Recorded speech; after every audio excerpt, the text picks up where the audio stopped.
Have you ever wondered what it would be like to get off of the treadmill, hit the brakes, and travel the world for a full year to pursue that which is most interesting to you? This is the Jai Sugra method. We train to master our own mind. Hello, everyone. Welcome to the podcast. Today, I'd like to share a life highlight, something I refer to as a peak experience. Now, peak experiences are so adventurous that we live moment to moment. We're breath by breath, and there's a freedom from incessant thinking. We literally get kind of outside of our head. What I mean by that is that while we are in it, we know that we never had an experience like this before while it's happening, and we're aware of the fact that we're maybe making a life memory. We're literally in our own personal highlight reel. I believe everyone should have at least one great adventure before dying. To have an incredible story means you've really played the game. You've taken a chance over playing it safe.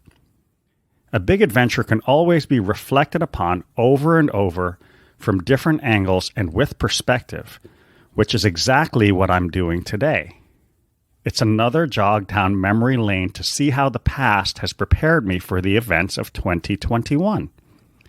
Our species is now in the greatest adventure of all, a required global shift in consciousness.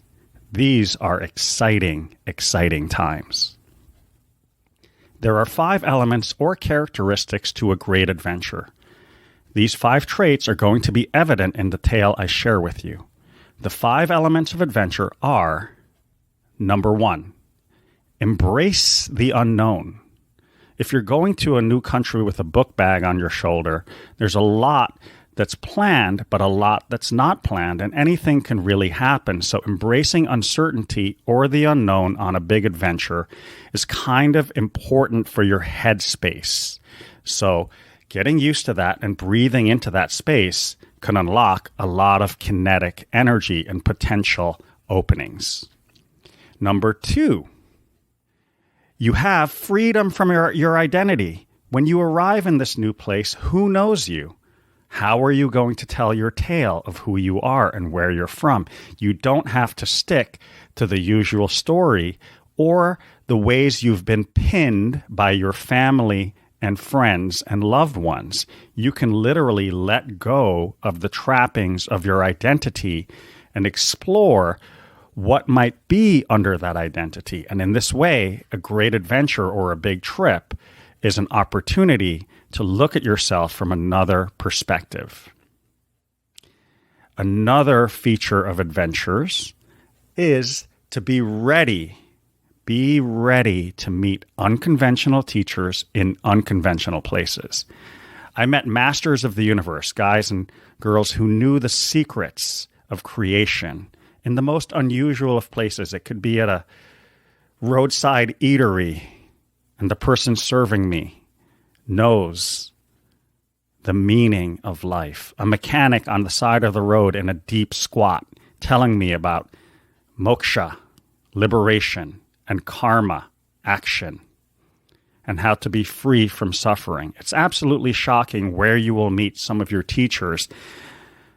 Maybe on the back of a motorcycle at the side of the road, someone's expounding the real secrets of life. So be ready for unconventional teachers in unconventional places. Another element of adventure is danger. Danger and calibrated risk is intimately connected to adventure. Your motorcycle can break down. There's no precedent for anything to happen in India. If the wheel is going to fly off of your car, it's going to fly off of your car. That's how it goes. So be ready to mitigate danger and take some calibrated risks, because when we get out of our comfort zone, that's where a lot of growth lies. So these are opportunities to sort of shock your neurons into change and expanding your own range of what is possible.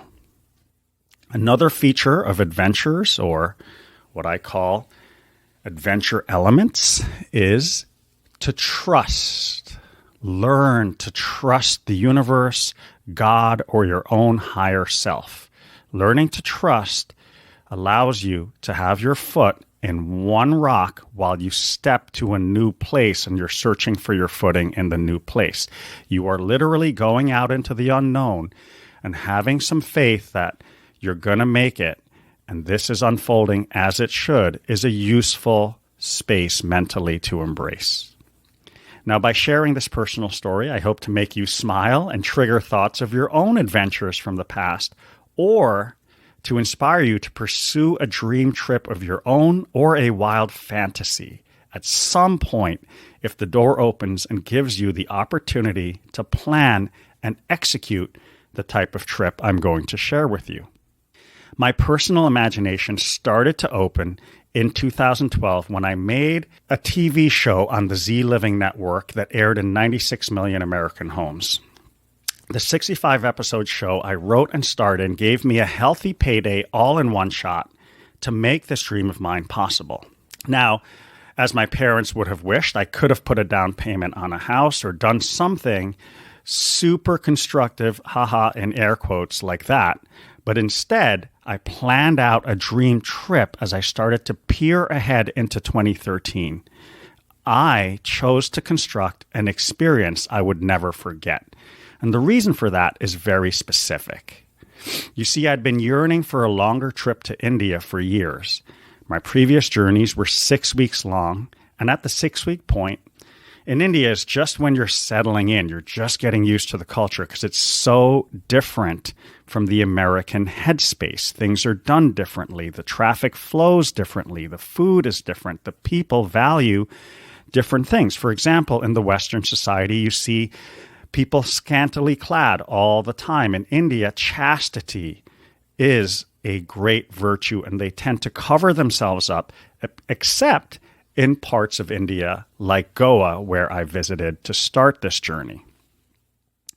So I was going to India to pursue one of my deepest life interests. This whole year was about living the dream of being near teachers I wanted to study with, and on points of the earth that I thought were totally magical that I had read about, but I wanted the direct experience, and to not have knowledge just through books or through people who had been there themselves. I was looking for the direct experience of these places and teachers that had something to give me. So the year was about this: 6 months in India, 2 months in Vancouver, 3 months in Europe, and 6 weeks in Peru. I was going to India to imagine what the yogis of old in the Himalayas were up to. I wanted to see for myself the energy of the mountains. I also wanted to devote uninterrupted time to the practice. So not having to go to work or toil for a living, just devote all my energy to the practice and to go into areas of the practice that I couldn't go into while I was at home.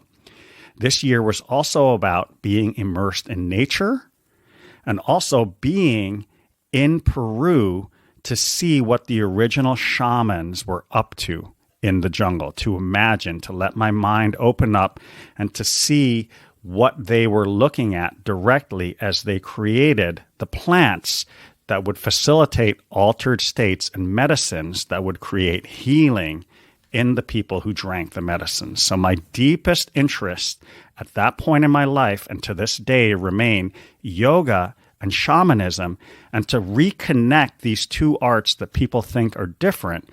I have theorized that yoga arose from shamanism, and the more and more I explore, I'm able to corroborate my theories and find linking mechanisms between these two arts. So my whole year was about immersing myself in the two deepest interests of my life. This story is about the 6-month portion of visiting India. The purpose of this episode is to dare you into having your own greatest adventure. Everyone, and I mean everyone, must have one big adventure before dying. At the end of the story, I will review again the 5 elements of adventure with you so that the characteristics of this great journey can open your own mind. I will show how much I learned from this trip. If you are not inherently the risk-taking type, I will prime your brain and spinal cord to take a chance on exploring your own dreams more deeply.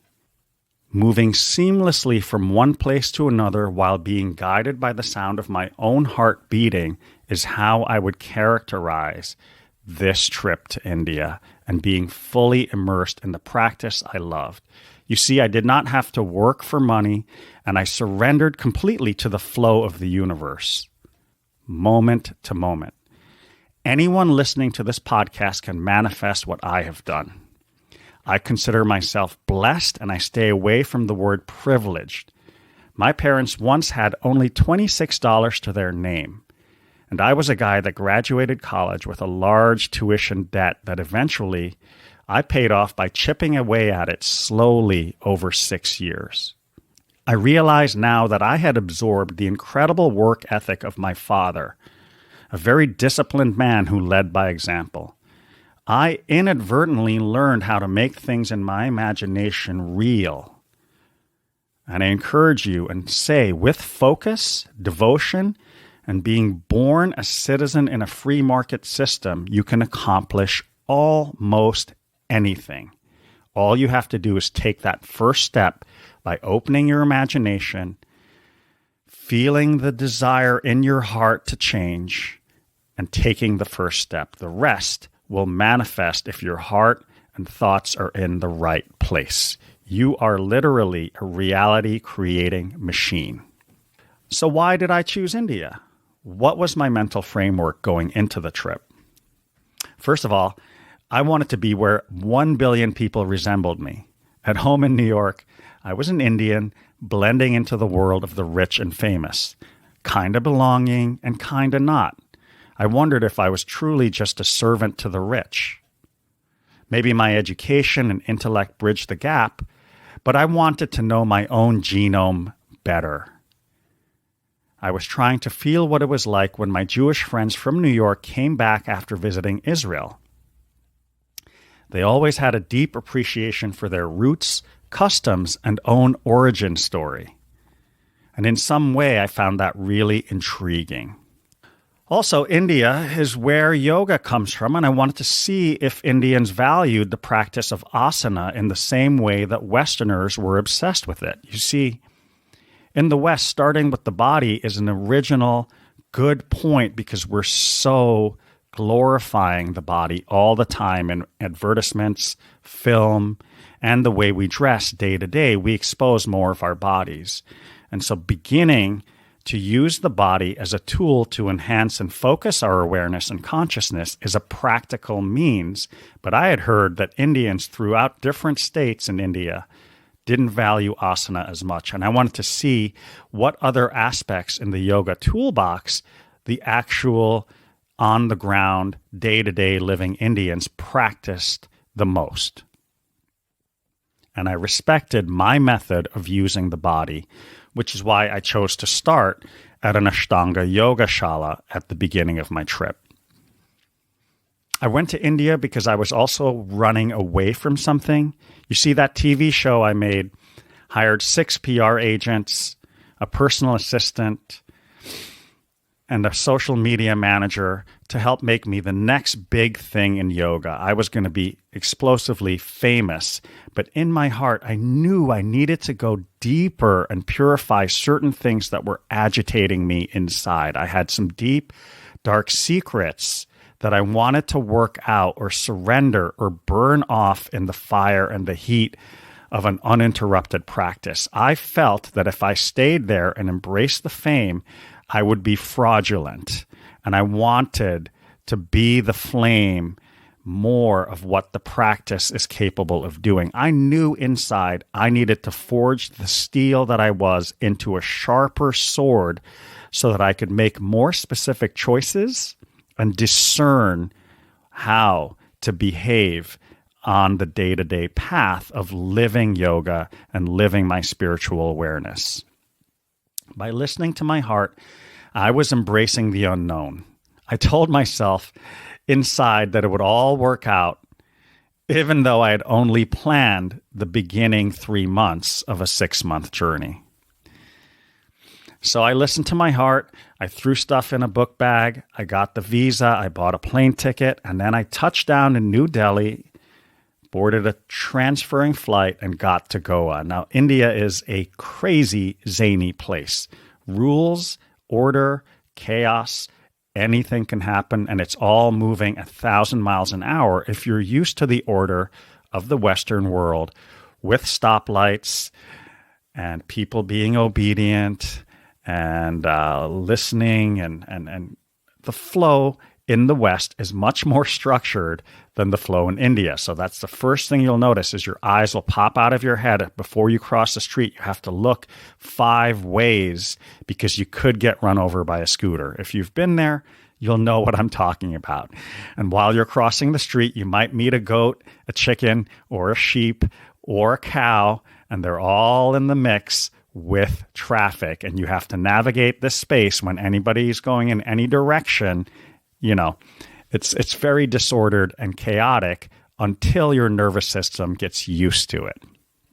So I landed in Goa, and I didn't have a room. I found a guest house within a few hours by asking a few questions.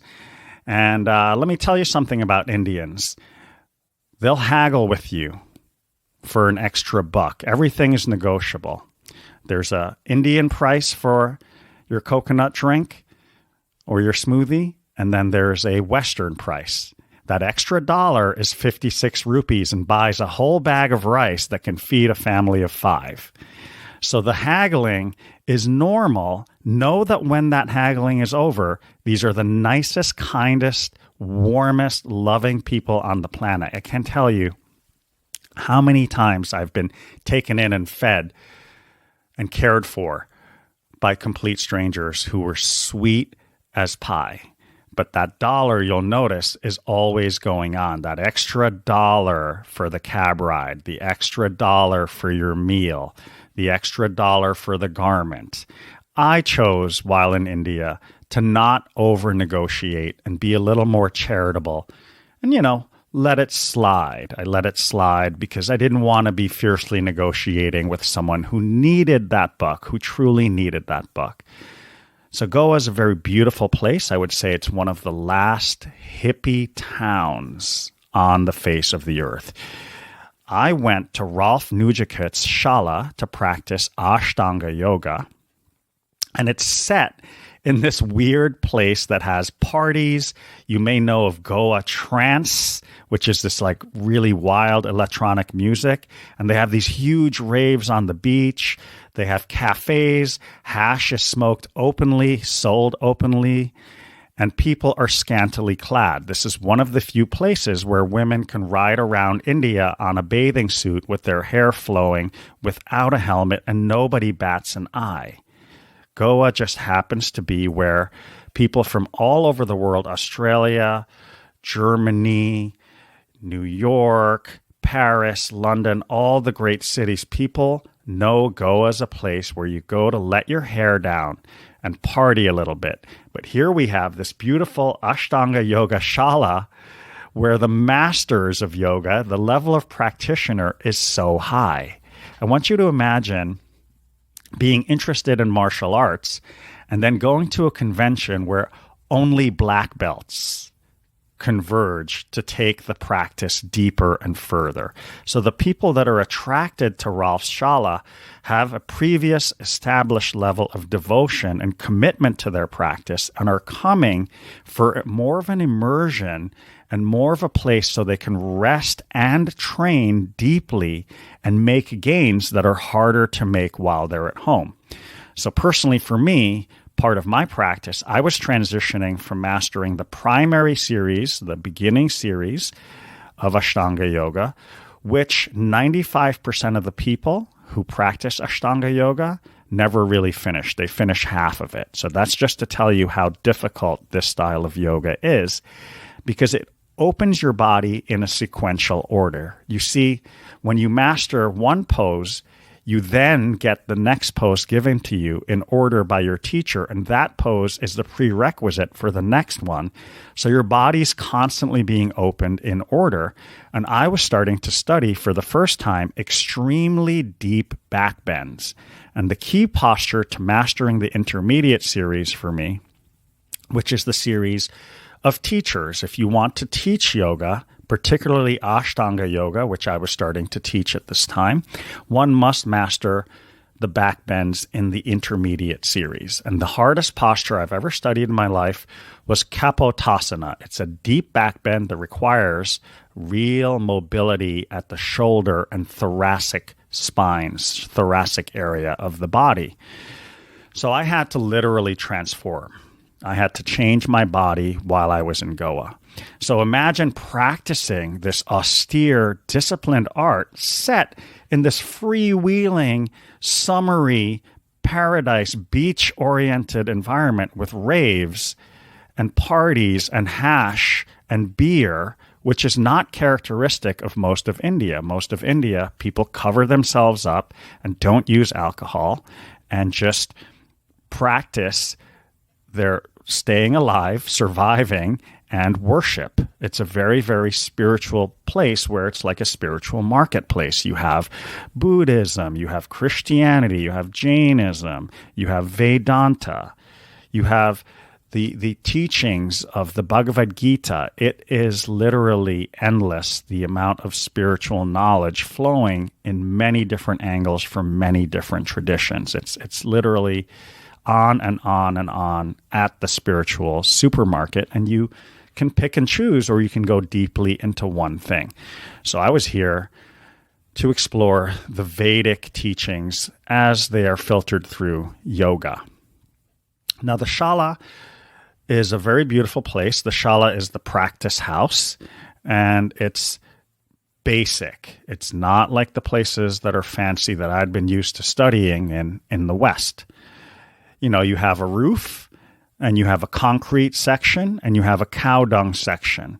So you do your main practice in the concrete section, and then you do your finishing closing sequence and shavasana, the rest in the cow dung section in the back. The floor is washed in cow dung every day because cow dung is an antiseptic. It kills germs.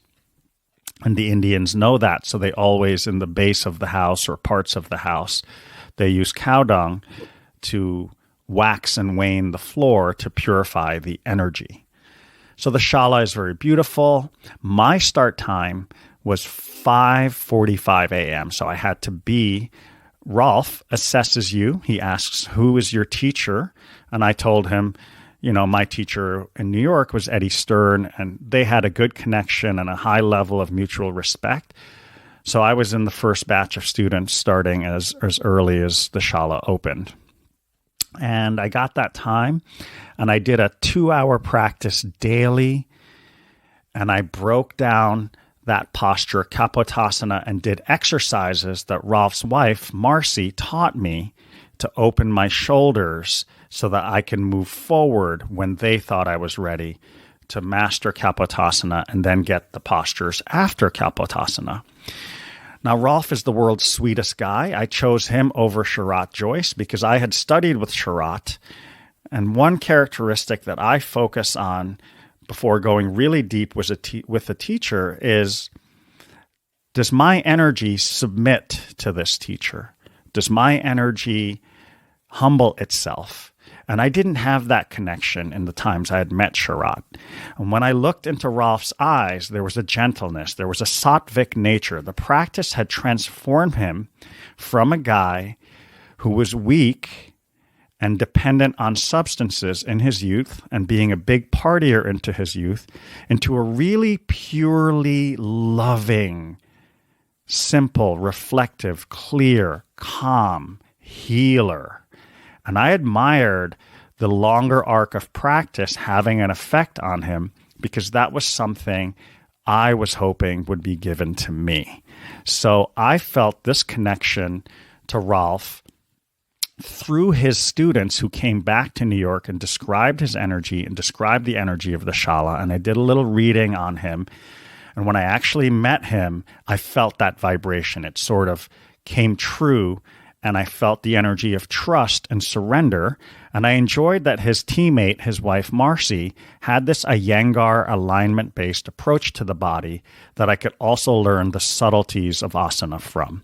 So the energy in the shala gave my full focus, my full devotion to practice. And I made some serious gains while I trained there. I got into the lifestyle of the shala, of waking up early in my own home. I eventually rented a house, and a house in India is $275 a month. Wow, $275 a month, and you have your own home.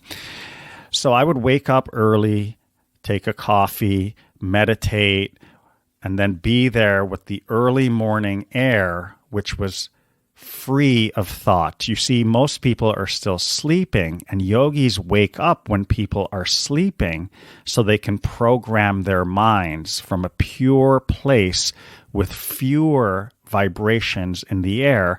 It's literally like the wire to the above is free. You can call infinity. You can call down things you need from infinity because there's fewer thoughts in the air. And the masters of yoga often say, what you do from 4 to 7 a.m., you become a master of. What you do from 4 to 7 a.m., you master. So most people are masters of sleep. Most people are masters of sleep. So here was my game plan. I would wake up early. I would practice really, really, really with the most focus I've ever had in my life because my body was rested. In Goa, it does get dark at 6:45 p.m. or 7 p.m., so you have no choice but to sleep there. The distractions are abound, but I came into this with the idea of smashing my identity into a million pieces. You see, externally, I was practicing asana. But internally, I was practicing something much more subtle. I was trying to discipline the sexual energy and my method of loving a woman and pursuing romance.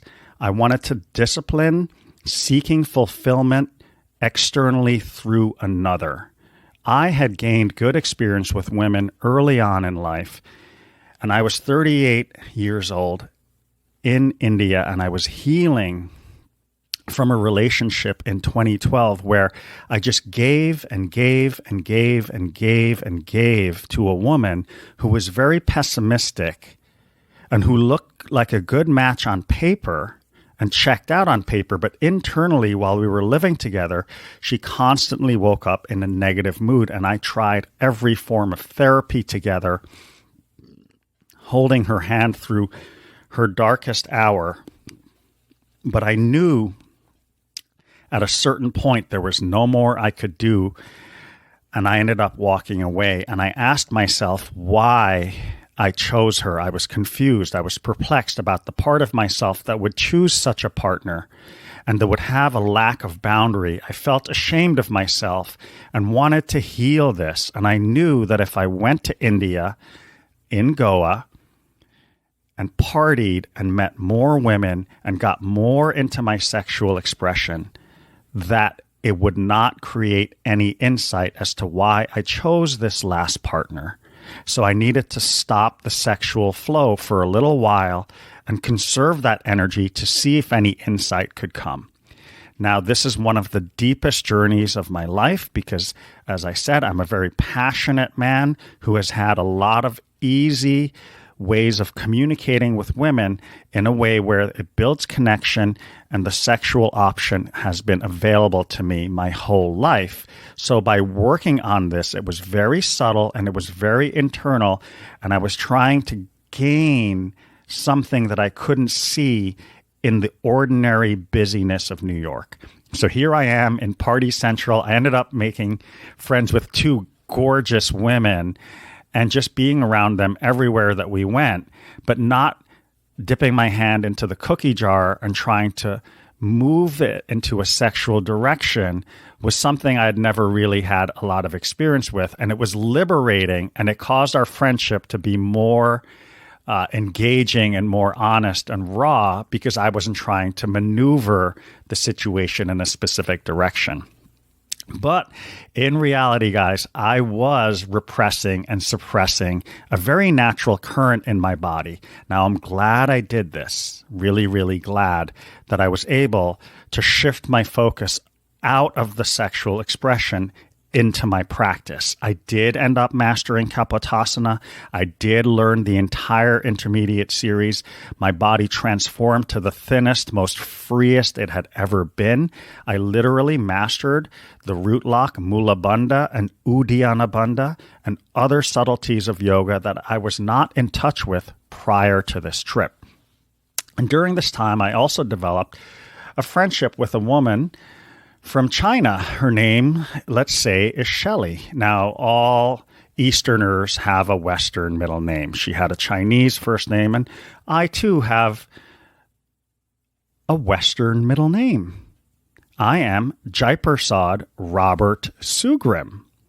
Jaiprasad is the Indian part, but my parents, knowing they would migrate to the West, threw in the Robert so that I have the opportunity of blending in while in school. So we'll call her Shelley. And Shelley was a very dynamic, amazing young woman. And we kept our relations at first purely about practice. I could see that she was just as devoted as I was, and I could sense that she was holding her sexual chi, her energy back. And she was trying to go deeply into the practice also in a way that she was unable to with the distractions of ordinary life. You see, in big city living, most Ashtangis, most yogis only have about 2 hours a day to give to practice. While you're in India, you can give 2 hours to asana. You can give 2 hours to study. You can give 2 hours to meditation. You can give an hour to chanting Sanskrit. You can keep good company. You can go to the beach. You can drink coconuts for $1 a coconut. It is just amazing. That kind of immersion can take you deep. But the sexual current is such that it needs resourceful channeling and resourceful expression. And no great adventure would be complete without a sexual escapade. So here we are, Shelley and I, on the final day of the yoga intensive. Monsoon is coming, and we're going to book. She's going back to China. I'm going up north to the Himalayas for 3 months. And we're sitting there, and this repressed, suppressed energy of sexuality is predicated on this deep connection of mutual respect. You see, she saw in me a sincere, devoted yogi, and I saw in her a sincere and devoted yogini. And we're hanging out on the final day before we depart. And what's beautiful about this is that nothing can come of any interaction. And this liberated us. We pounced on each other and made wild, passionate love in the most free, athletic, liberating manner possible. I mean, we were in the moment because there was no structure that could be made. There was no projection of where this is going. This is obviously not going to merge into something in the near future. Now, if we wished, we could have followed up and wrote love letters and planned future trips, but we were adults. I was 38 years old and a very practical man. So we had this cosmic connection because, you see, I was at the peak of yoga practice and yogic conditioning, as was Shelley. Now, her body was a finely tuned instrument where no square inch, and I mean no square inch, you can draw a square inch. Do it now. Do it. Use your fingers. Draw it on a piece of paper. When I mean no square inch of the body is missed in yogic conditioning from Ashtanga yoga, no square inch is missed. You are literally a race car driver in a race car, and your body is a finely tuned machine that can zip around the track at 175 miles an hour. Those two bodies that were finely tuned had an opportunity to explore the polarity of what the practice offers in a very intimate way. There's a moment before a man and a woman make love when, if they are both fully present, there's the subtle energetic acknowledgement of her presence, meaning the forward-moving energy, the male energy, is then granted free rein to ravish the female body, which can receive that powerful energy through her entire being, head to toe, with the nervous system reaching all the way to the organs and the organs reaching back to the spinal cord and brain, and just endlessly looping, taking the senses for a wild ride and a thrill. It means the woman has granted you, the male, her unnegotiated desire. This is that making love with you is not a chore. It's not a way to manipulate you or push you in a certain corner. It's her pleasure to encounter your energy, your excitement, your intuition, your poise, your wildness, all in one whole experience, never knowing what energy will manifest or bubble up next. So to have a woman's unnegotiated desire, and for a woman to grant her unnegotiated desire, for her to want to fully be there, this is the crux of the male-female dynamic, because the male has to arrive at a point in life where he can control his energy and direct his energy. He needs a certain thing about him that focuses and centers himself in time and space and roots him to the earth and with the person he is sharing space with. This is the way we can relate to one another once we've learned to relate with our own self in an honest and accepting way. This energetic can be replicated. It can be modeled. We can train ourselves to involute some of our energy to growth, to constant evolution, to adding what we need to add and discarding what we need to discard, and to align with our spirit. This is why I wish for once before dying that a man and a woman out there can experience this polarized unification. So this was a great gift, and I want to say that what I've learned about sexuality is that there should be clarity and flow in our sexual energy. If we repress our sexual energy, it can snap back like a demon and bite you in the butt. So I've learned that the hard way. And the times I have conserved or blocked the sexual energy have worked well under the guidance of a teacher. For example, my teacher, the shaman that I study with, he has guided me for up to 3 months of not ejaculating and not expressing the sexual energy, but he gave me the tools to channel the energy into something else. The energy had to be transmuted rather than repressed. So I was fortunate on the second greatest adventure of all to have some killer sex that was based on clarity, mutual respect, and total freedom. While I was in Goa, I met an amazing, inspiring guy named Scott Naylor. Scott was a veteran of the English Navy, and he had a pension. He had a 1,200-pound pension per month, and he lived in India like a king. Scott had checked out completely from Western society. We became very good friends, and he influenced my thinking and the ways I chose to move through the rest of my time in India once I would leave Goa. You see, Scott had become a nurse working in a hospital.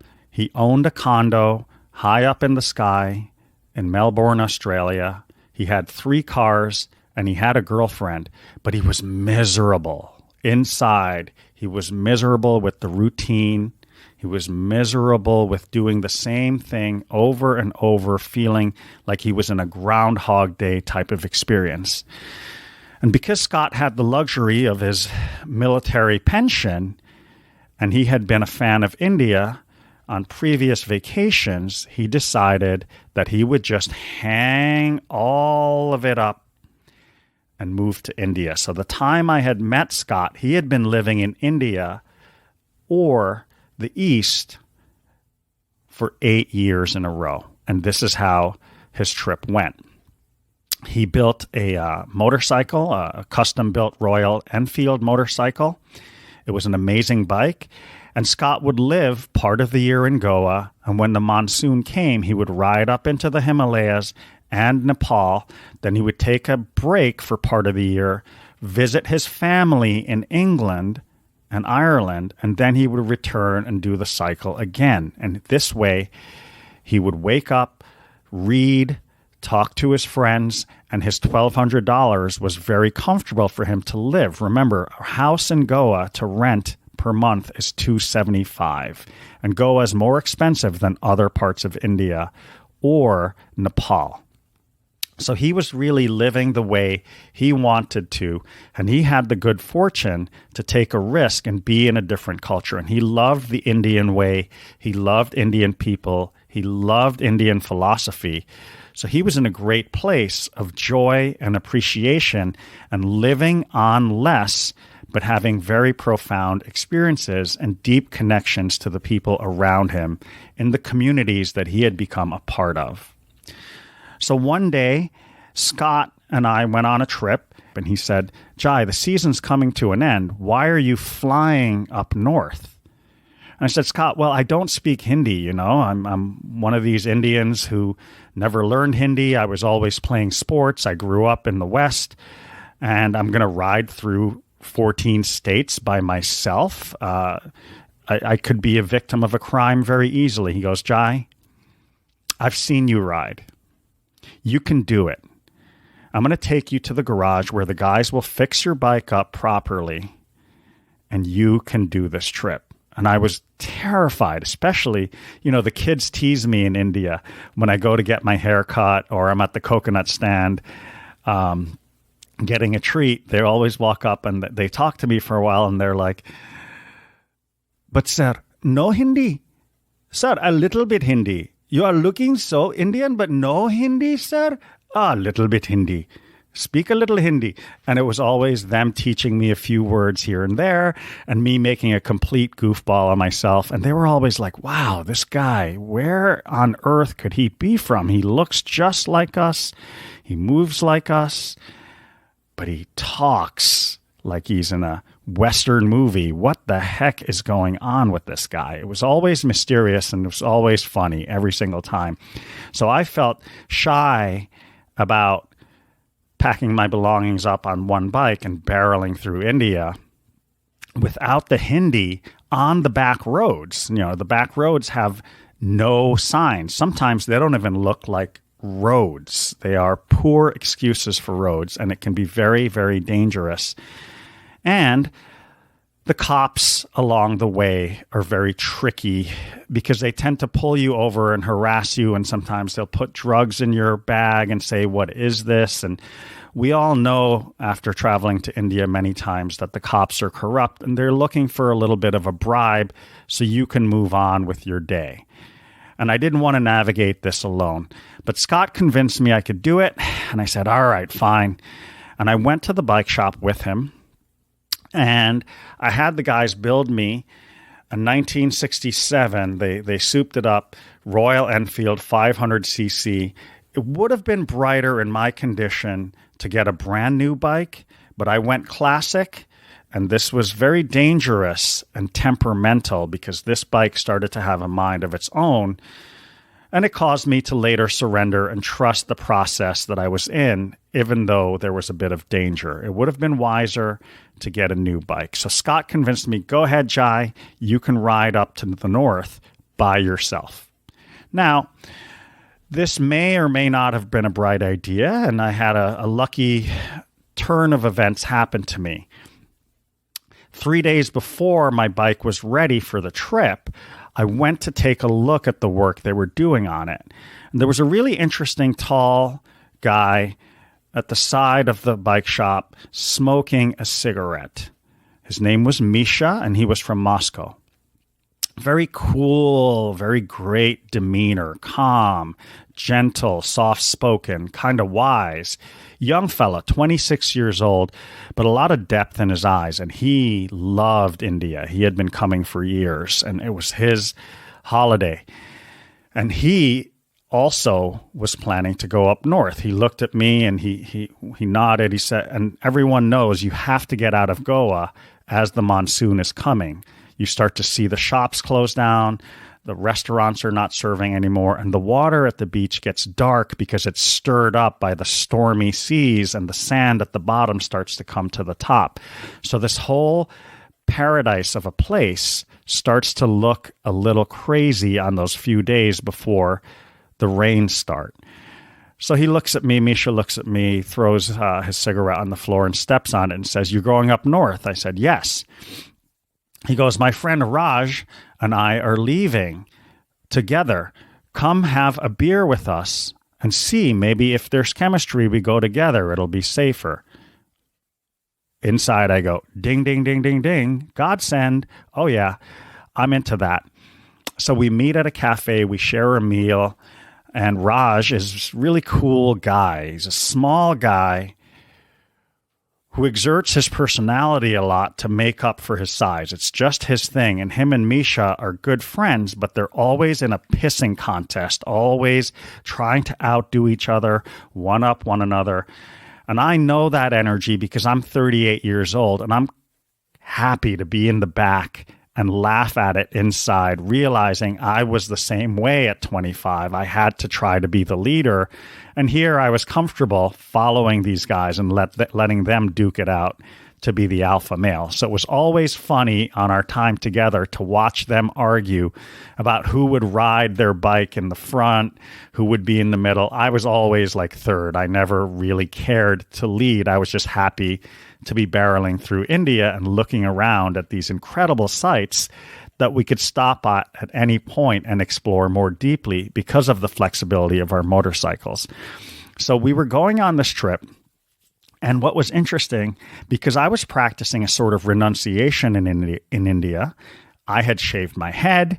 I was withholding the sexual energy, minus that one night I had with Shelley, which was miraculous and cosmic and beautiful and memorable till the day I die, as are all sexual adventures when one travels.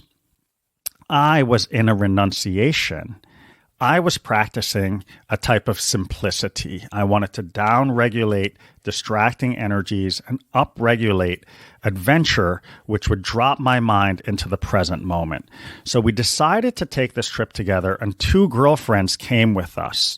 So there's Raj, our beautiful Nepali friend who's fluent in Hindi, which makes for a perfect teammate. We need this as we're traveling through the less traveled path, the back roads of India. Okay, we need Hindi, and he's great with Hindi. Misha is an engineer in piston mechanics. He understands how an engine works. So if we were in a back road in a jam, he could get the bike to perhaps start up again and make it to the mechanic if we got into trouble. And we had Lou, who was a 22-year-old Russian gal who was a tattoo artist and a sketcher. So she would sketch us at certain points when we were resting for the night before we got riding into the next day.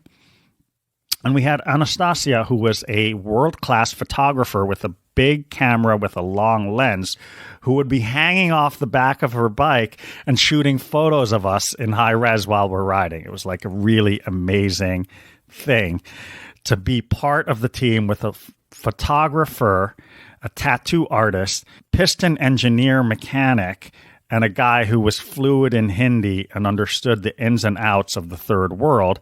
And then you put a yoga guy in the back to keep the peace between these two young adults having a pissing contest all the time. So it was a blast. It was a perfect team. And you have to imagine this renunciate. I was in India and I had given everything I owned away in New York. It was all gone. I did not own an apartment. I had no health insurance. I had no address. As far as I was concerned, not only did I have no hair, I had no name. I had no place to be, and I had nothing to do. It was the most liberating thing I had ever experienced. And here I was, I had manifested a cool team by sheer luck to do a very dangerous trip with. So we were in it together, and we had devoted our time to beating the monsoon. We're literally riding out of the heat, which is blistering up to the north. And our goal is to make it as fast as possible with respect to these sites that we wanted to see on the way. We wanted to see a few sacred sites. We had picked out some temples, the Ajanta Caves. Of all the structures I saw and walked through and touched, the thing that touched me the most was the Ajanta Caves. I'd seen the Ajanta Caves in textbooks, high school textbooks, college textbooks. But to walk through and see the sculptures themselves and the size and the scale and working in nature, and to imagine working with primitive tools, it really opened my mind about the nature of beauty and how it's important to sort for beauty and to respect how the Indian way was to make things as beautiful as possible. And a lot of times in the West, we put strip malls, we industrialize, we build higher. And it's really interesting, if we cannot improve on what nature has done, I was thinking perhaps we should not be working and changing and manipulating the environment so much. So seeing how these guys built their civilization for the time with the tools available to them really impressed me, but particularly training my mind to lean towards beauty, to appreciate nature's spirals and curves.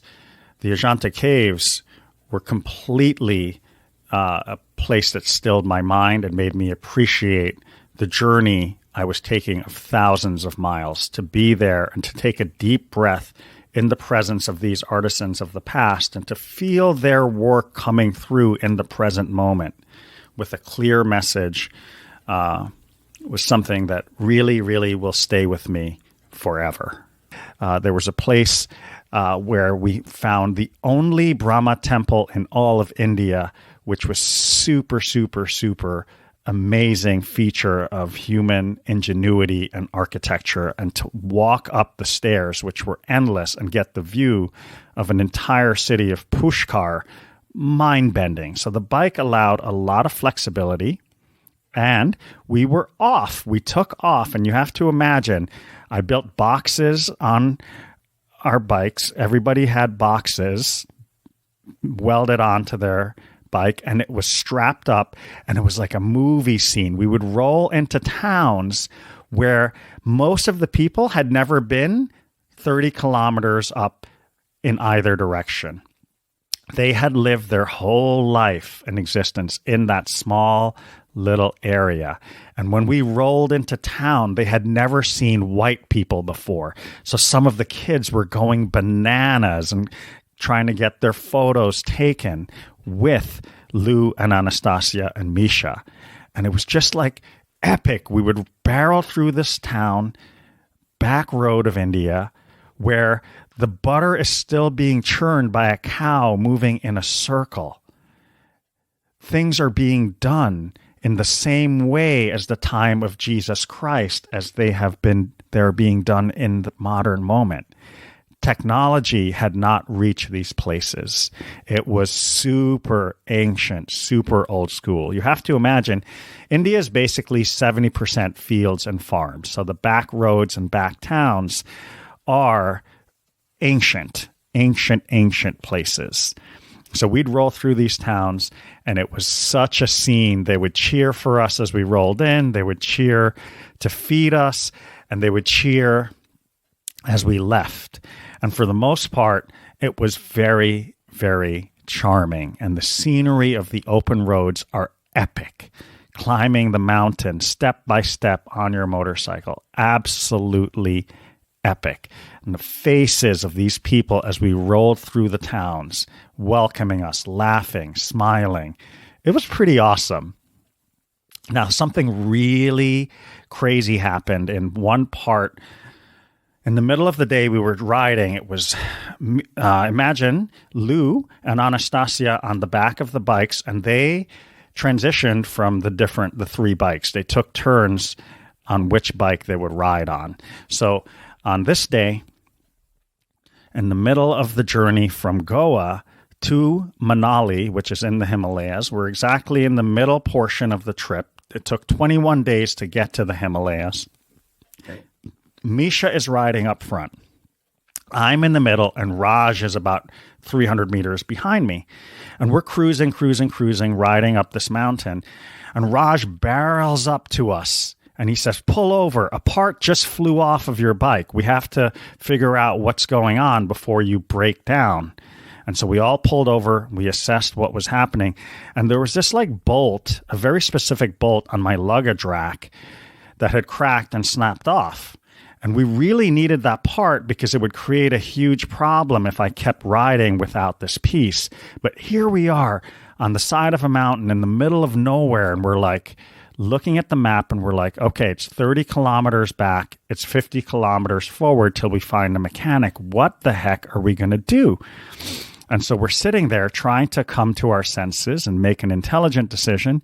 And we notice this guy at the side of the road in a deep squat, scratching his head and smiling and looking at us. And I was like, what the heck is going on with this guy? There's something mysterious about him. And he waves us over with his hand.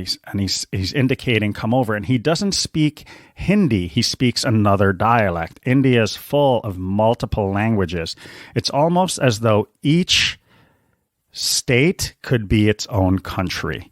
It's a little bit of an exaggeration, but you'll find the food to be a little different, the dialects to be a little different, and downright languages to be a little different. It's a lot of different cultures meshed into one subcontinent.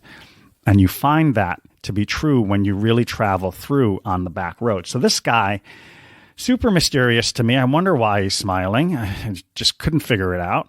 And in India, nobody throws anything away because something can always be recycled into something else. So parts, are kept even if they have no meaning in that moment.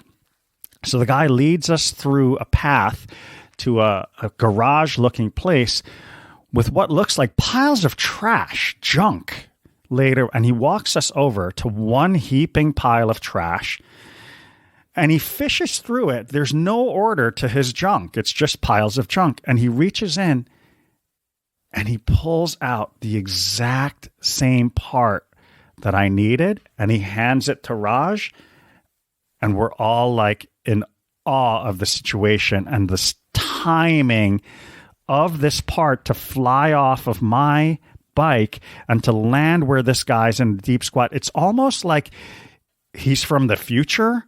And the Matrix put him there to teach me something about this trip that I needed to continue to let go and that it would be okay, even though there's danger around every corner. And we did encounter a lot of danger at different points in the trip, but this one was a direct teaching from the universe. That part fit in perfectly, fixed my luggage rack, and we were on our way again. And we all smiled, knowing that the universe had winked directly at us. The back roads of India are gorgeous. You roll through state to state to state, and things change. Some places will be like arid, dry, a type of brown gold that you've never seen before. You'll see rolling hills, mountains. It is ancient, ancient, ancient territory. And traversing it blankets this awe, a sense of awe in the mind. You look at people working on the side of the road all day, all night. There's something about that Indian work ethic that I've a real fondness for. The dedication to work, to doing your work well. When I saw all of these people working their tail off for a few bucks, it was very humbling and made me realize how lucky I was to be able to be passing through some of these places and missing the true poverty stick. So I did feel very, very blessed traveling through these parts of India where I knew a man and woman were bound by their work for their whole life and would probably not travel beyond one village forward or one village back. Another crazy thing is the traffic in India. In the city or town center parts, again, there are no lights, there are no signs, very few signs. It's just roll through, figure it out as you go. And some of the best eating you could do in the world is on the side of the road in India. And you can eat a 5-star meal, or what feels like a 5-star meal, a true delight for $1.50. So some of that was really fun to just keep finding what kind of foods you would encounter in each state as you cross state lines, and could fulfill your desires with a little snack or a chai on the way. Now, one day, we were about to go into Pushkar and to Rajasthan. We were entering Rajasthan. And it was the only day. You know, India is kind of weird in the sense that the helmet laws are kind of enforced, kind of not. And there's this weird sense of karma. Like every time one starts a motorcycle anywhere in the world, mentally or subconsciously, they say, "Not today, Jai, not today." I heard Marlon Brando used to say that to himself all the time before he started his bike, and I used to really like his movies, so I also, in my mind, say that, "Not today." Today is not the day, and in this manner, we're embracing our fate because on a motorcycle, we're extremely exposed to the environment. So even a fall at 30 miles an hour, if your skull hits the road, you're done.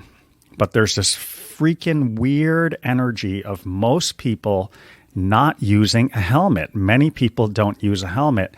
And I got caught up in this mentality, and I rode from Goa to Pushkar in 21 days. Now, we're almost in Delhi. We're getting very north. And on this day, for some weird reason, on the way into Pushkar, I wore my helmet. Only day in 21 days. And on this day, we were cruising at probably 80 kilometers an hour. And a big truck over to the right was about to pull through an intersection. And the two guys, Raj and Misha, were ahead of me and gunned it. And I was just a little bit back, and I made an error in my judgment. Because in India, the bigger vehicle always wins, and everybody knows that. So I gunned it and barely just skated by and hit some sand on just missing the truck and fell sideways, slid 50 meters, burned my entire left arm, and slammed the bike sideways. It was a really crazy moment in my life where time dilated. I understood what to do as I was falling sideways. It was slow-mo, and the first thing I did is I popped up, started checking my bones, and there's a shock that goes through your body when you come that close to stepping on the other side. Something protects you. The brain is helping you with the trauma. I started to be very rational, and I picked my bike up. It had a few dings. A crowd gathered. I got help.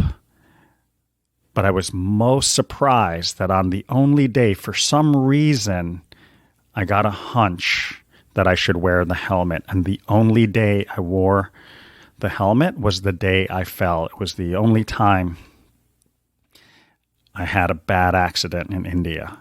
So I felt very fortunate and wondered about what it was that made me wear the helmet, and consider myself very lucky to be here with you today, sharing this experience. So I learned about time dilating. I learned about being in flow. And I learned about the power of danger to shock you right past thoughts into a space where you can download information you need to get out of trouble. I knew how to maneuver that bike in a way that would save my life.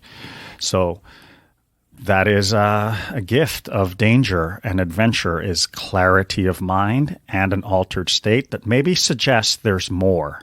There's more that we can do with our consciousness. And, we find that the longer way to get there is through the practices of yoga. But dangerous moments in life, for sure, can teach us. Another day we were encountering a lot of traffic, really a ton of traffic, and people were aggravated. And this guy in front of us was driving very aggressively, and unnecessarily. He bumped Raj's bike, and Raj flipped upside down, rolled over, and popped back up and had some damage to his bike, and everybody pulled over because he really fell hard, but somehow was able to roll it off and not hurt any of his bones. But he was very angry, and one of the mirrors on his bike broke. And it turned into a huge argument with the driver, and a crowd started to gather. And we were all pulled over, 3 bikes, 5 people, watching Raj get into this serious argument with the driver. And the crowd is building and building and building. And there's something nuts when a crowd builds and an argument is forming, particularly over disputes. People perhaps need some entertainment. You have to imagine that these are small towns with very little activity. And the nature of the mob is when energy builds and they take a side, it can get very dangerous. And now imagine we are in the middle of nowhere. So this escalates and Raj's anger is building. And the driver just hands him 600 rupees to pay him off and says, "This will fix your mirror, get out of here." And Raj is raging. He's in anger. He grabs the money, tears it up, and throws it on the ground. And the whole crowd goes bananas and say Mahalakshmi, disrespecting Mahalakshmi, the energy of money, to be torn and ripped and disrespected is to go against the principle of abundance. And this was such a huge violation, and I could sense a shift in energy. Immediately, the energy became like a boiling pot, and the anger started to channel towards us. And I could feel this instantly. I knew all about it. I had read about it in Shantaram. I've seen it on other trips to India, and I looked Misha in the eyes and I said, "Start your bike and follow me now." And we just skated off with our lives. I believe we would have gotten torn to shreds, and perhaps the police would have done absolutely nothing because we disrespected the goddess. We disrespected money itself. Raj should have had better self-control. Rightfully so. He was a bit angry because he was hit unnecessarily and he almost died.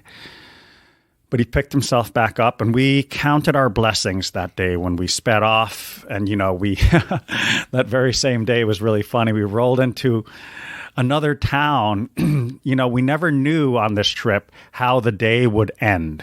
We never knew when we would stop riding. We would open this huge map that was the size of a bed and look at each other and go, "What do you say? It's really hot tomorrow. Do you think we can do 200 kilometers, 250?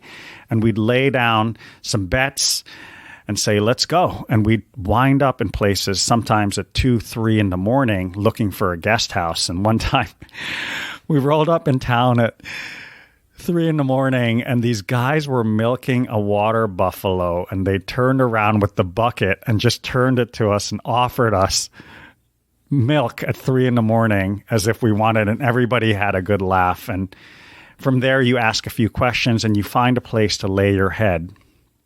And that was what was cool about this trip, is the not knowing and the teamwork, and to see how these 5 personalities were being revealed under stressful situations. Our character was beginning to be revealed, and things were happening in the group dynamic with trust or fear.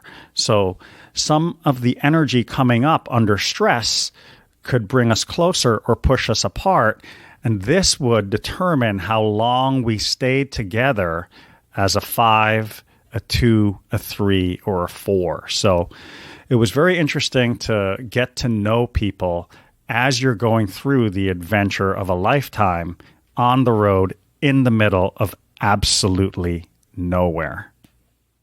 Traveling with others can bring you very close or push you far apart.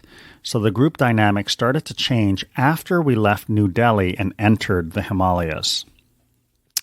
Misha and I stayed together for the entire trip. Raj stayed with us for a few more weeks and then split off and went home to Nepal. The season was over in Goa for him, and he was a restaurant owner and closed his business during the monsoon season. Lou decided to go her own way and started traveling with a different patch of friends once she met them up in the mountains. And Anastasia fell in love with a gentleman named Anton, and they started riding together and coming in and out of the picture. Misha and I went through a lot. We shared deeper aspects of our stories, our origins, and what our goals were once we got back home. And we finished the trip together from Goa till the last day when we left India. And we became friends over email, over social media. We stayed in touch. And what was interesting is years later, I went to teach yoga in Moscow in 2018. And we got to meet up again, and Anastasia came, and we all went to a spa and shared a meal. And we made a big circle, recognizing the shifts that we'd had after that trip in India. And we were bonded forever, backwards and forwards through time. With a motorcycle, you can stop anywhere. One place I threw a dart at was the Brahma Temple in Pushkar. It was a fun town just before getting to Delhi, and we stayed at a really cool guest house with a lot of interesting people traveling through India. You'll notice there's a group there that come seeking, and they're interested to learn, and there's a lot of escapism. Some people go into the mountains to smoke, to get cheap heroin and accessible heroin. So there's some people escaping reality and some trying to source reality a bit deeper without drugs. So the Israelis are all on vacation after spending time in the army. The Russians are escaping their cold winter. And it's a mishmash from people all over the world. And sometimes you go out there seeking and you find a little bit of everything. So it's not as romantic and easy to find an honest, true teacher, but they come and they go. And one of these places I visited that impressed me as a structure was the Brahma Temple. Now, Brahma is the creator. And what I found fascinating is that I was told this was the only Brahma temple in all of India, which blew my mind because Brahma is the creator. And when you look around India, you see more temples devoted to preservation, which is Vishnu, and Shiva, transformation. So of the Trinity, Brahma, Vishnu, Shiva, it was fascinating that creation is least honored in this aspect. And it was a wonderful structure, endless stairs with a poetic view of a sprawling city. And made me wonder a lot about the intelligence of the past, the tools of the past, and the wisdom of our ancestors. So I really appreciated being able to stop on the way with a motorcycle and pinpoint structures and temples that we could visit and see without a bus or negotiating with others on a bus to stop or to choose a direction. A bike allows you to cruise in and out of places with a lot of dexterity. There is nothing on this earth like the majesty and the grandeur of a mountain. As I was climbing the Himalayas from Delhi, the foothills, it begins, and these are big mountains, the foothills, but they're nothing like the giant peaks once you get past 10,000 feet. There's nothing like the Himalayas. There's a place in the middle of the mountain, in the middle of the trip up, that's like a jungle mountain, there are tropical plants and palms in the middle of the mountain, which was something I've never seen that high up in the sky. And you just climb and climb and climb, and your bike sucks wind and sucks wind and sucks wind, and you keep cruising. Now, what was interesting at the foothills, when we stopped after Delhi, when we cruised through the Punjab region, before the Himachal Pradesh region of the higher mountains, in the Punjab region, I started to slow down and observe people keenly, really deeply. These guys were another thing. These women were another thing. Their bones are structured differently. These are the warriors who mounted a defense against the English. And so also in the south, there were some warriors. Okay? The Kalari practitioners also mounted a defense against the British. But these guys were built differently than the average Indian. Tall, big turbans. I could see the eyes were like green, gold. They were just standing on the earth with a completely different structure. And I could see my father.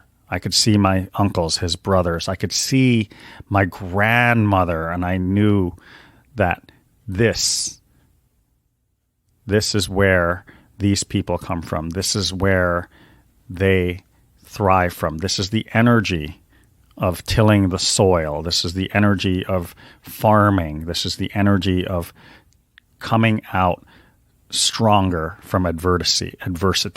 It was very, very deep feeling that I was inside of my genome when I started to enter the foothills of the Himalayas. So I remember those people. I remember looking, and I remember seeing some type of reflection in my own way as I passed through. And the holy city, okay, bathing in the Ganga. Let's talk about bathing in the Ganga. I found Rishikesh to be very touristy, very touristic, still a very beautiful place. But I didn't want to stay that long because of the busyness of it, and I didn't want to get involved with an ashram. I went higher up into the hills and bathed privately in a part of the river that was closer to the mountain, and I felt very clean. It was freezing cold, but I did take my duty and bathe in the water, and it was a rite of passage, but I didn't feel that it was that important, but it was important as a ritual and as a yogi to dip into the river and feel the energy of the Himalayas bathing and washing over me. I don't want to mythologize it or fantasize about it more than it is, but it was a great thing to do in passing. And I just kept enjoying the views. The higher up you get, the lonelier. The riding gets super, super wild. High up in the sky, you could fly off of the mountain and no one's going to know where you are. So we got to a town. After 21 days, we landed in Kasol. So entering the Himalayas is majesty, majesty, majesty, the majesty of nature, the grandeur of nature. When you look at a mountain, it is the most stable object we can relate to. A mountain is rooted into the earth. And what you see in the Himalayas is that they're rising into the heavens. So that idea of an object connecting heaven's energy and earth's energy, we yogis practice that in Tadasana, mountain pose, or some call it Samastitihi. The Sama is the sameness. I connect that to the steadiness of a mountain. So a mountain is very, very steady, stable. It's a great object of concentration, and it makes your mind go a little blank when you get very high up into it. So I was really impressed by the mountains, the nature, and the way life was going from place to place to place. I'd spend 3 days in one town, roll around to another town, spend a week, go to another place. And I was becoming disenchanted with the interactions with people over and over who were running away. And I started to see myself in them at this time. And I started to wonder, what was I also running away from at home? This was a trip to explore reality. It was a trip to explore myself. It was a trip to obliterate the identity I came with or that I had back in New York. But in what ways was I also running and deluding myself? And this space of being a rolling stone in the Himalayan towns was fascinating. I had never not had a direction. I had always been driving towards some goal, whether it was running a marathon, benching a weight over 300, squatting something, a business goal. I always had a direction and a specific through line. And this was a time in my life where I just bounced, did what I felt, and checked in with my friends and decided where to go next, who to talk to. And it was like an odd space, but I think an interesting space in one's development to not know, to be a bit confused, to have a little doubt, and to give yourself the space to muddle through that without the pressure of reaching a specific goal. So this time in the Himalayas was a lot of bouncing around, a lot of treating yourself to great food, and a lot of exploring people and having very profound conversation from time to time when you connected on that deep plane with a fellow traveler. So it was just an awe-inspiring time to be no one way and to allow yourself to have experiences that can only happen when you're not driving towards a specific goal. There was a special place to me that I ended up going twice. I bounced around from town to town to town. I couldn't get higher than Manali because the road was closed. If the road was open and there wasn't snow and ice on the mountain, I would have gone to the highest pass on the face of the earth with the bike that one can go to, which is to enter the town of Ladakh and Leh. So these are two towns high up, close to the border of India and Tibet, and they're the highest passes you can go on a bike. But we couldn't make it up there because the military wouldn't let us cross the pass. And my favorite place in the mountains was a place called Ganga. Now you ride your bike to 10,000 meters, you park it, and then you hike for 5 hours to get to the small town nestled inside of a mountain with a temple.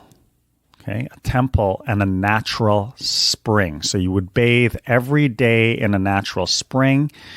And I lived in a tent, and I would talk to this sadhu, who would have this huge fallen tree that fell down, and he dragged it inside of his tent, and it would burn continuously for months on end. He would just keep dragging a little bit of the tree closer and closer to the fire, and it burned 24/7, and he was the world's sweetest guy. And he said something that was iterated in an earlier teaching in my life. He used to say, Shanti life, good life. Shanti life, good life. And what he was saying is simplicity is purity. He was saying something that I had heard when I was 26 years old from another good teacher, and it was coming back in India 12 years later. Shanti life, good life. Deep in my subconscious, it was like, keep it simple, silly, okay? Don't accumulate too many belongings. Don't misrepresent yourself in negotiations with your relationship. Be honest. Be ethical. Come back to center. All summed up in the peaceful life is the good life. He was saying complex teachings, complex teachings, complex teachings, but he would always end with Shanti life, good life. And that is what stuck with me, is to keep it simple and keep it pure. It used to remind me of something I heard Tino Martinez from the New York Yankees say to me, and later my teacher, Don Diego, the shaman. It's just a theme that repeats at different parts of my life, and it has influenced me greatly in the number of possessions I have and the way I conduct my relations with others. It's embedded somewhere deep in my subconscious mind, and it influences all negotiations.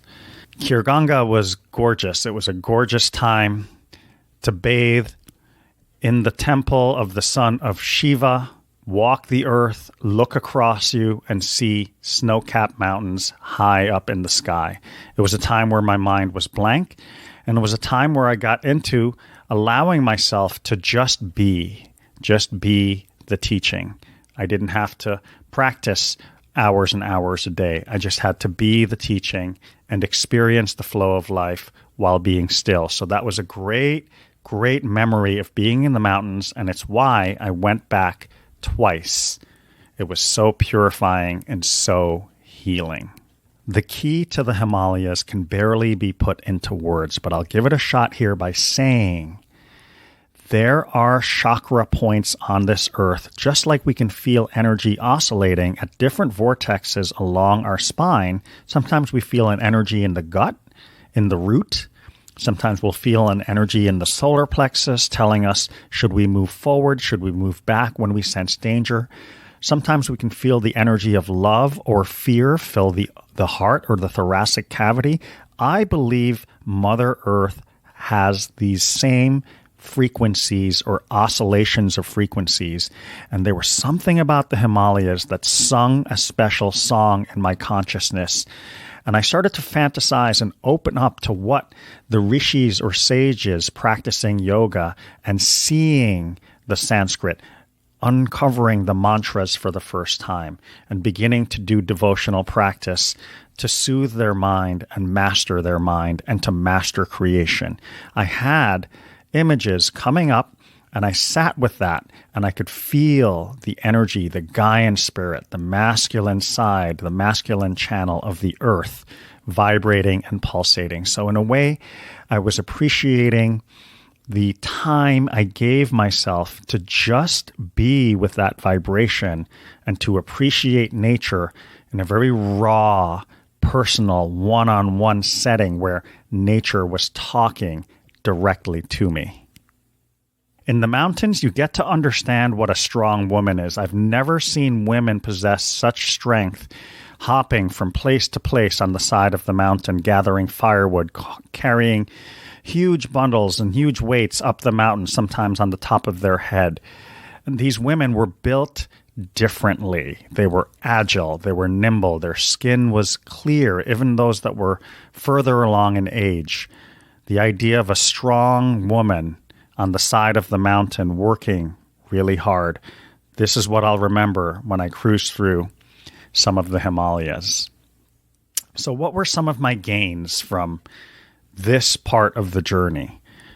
All in all, I spent 3 months in Goa and 3 months traveling through the Himalayas. It took 21 days to get to the Himalayas, and I spent the rest of the time bouncing around from town to town to town and meeting interesting teachers along the way, visiting sacred sites, visiting temples, lulling off some of it, taking it easy, and allowing the flow of life to move through me.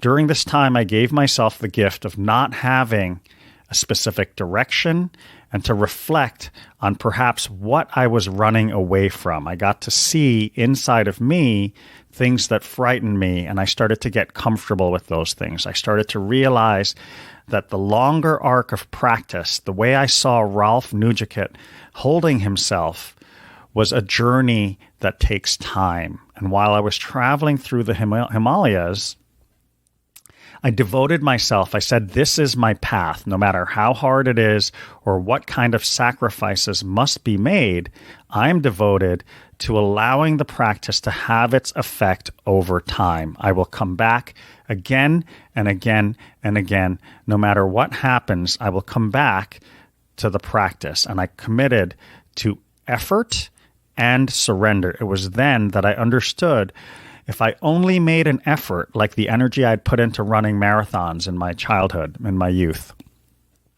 if I only used willpower, that I could get only so far. I would get a limited result. I could get only so much juice from the practice. I realized that I was training myself to pay attention and also surrender, that I would have to, in my deepest fears, the deepest darkest fears in my heart, that I would have to face them and one day let go of them. I would have to let go of the energy that had plagued me, the energy of lust. I would have to also let go of loving a woman improperly, of loving someone without a sense of my own edges or my own boundaries. And this space I was in of not plowing ahead and trying to achieve something gave me this vision to where I could forgive myself for loving someone improperly and making a devotion to myself to pay more attention the next time I entered an intimate relationship with someone, that I have edges, I have things that I stand for, I have an internal boundary or personal standards. So I started to get in touch with what I stood for, and I started to define myself in the way I wanted to show up and be in the world. So looking back on this adventure in 2021, looking over my shoulder, I can see that I had so many gains. Perhaps on a superficial level, I was getting out of the rat race. I was trying to pursue my practice. I was trying to heal from a broken heart. I was gifted the energy of love. I was gifted the energy of confidence from the teacher. I was gifted knowledge. I was gifted space. But when I look back at the 5 elements of adventure, I can see that I was somehow being prepared for what we are going through now in 2021. We are called to embrace the spirit of adventure as we learn to communicate and find overlapping values and ways that we are more similar than dissimilar. So this is a very exciting time where we all must embrace the unknown, think deeply about our true identity, be open to unconventional teachers in unconventional settings, be comfortable with taking risks and embracing danger, and learn to trust God within. Learn to trust the universe. As we do our spiritual practice at this time, we get more in touch with aligning body, mind, and spirit. And we are called to lean on our spirit to carry us through the doubt, through the darkness, through the disinformation, through the worry. We are rooting ourselves just like a mountain. Our own body is connecting heaven through the head, the crown of the head, and connecting to the center of the earth through the root and through the feet. And in this way, with a vertical spine, the human being is the one animal that connects heaven and earth. And by being more human, by being more loving, by being more vulnerable, by being more interconnected, we can find a way forward.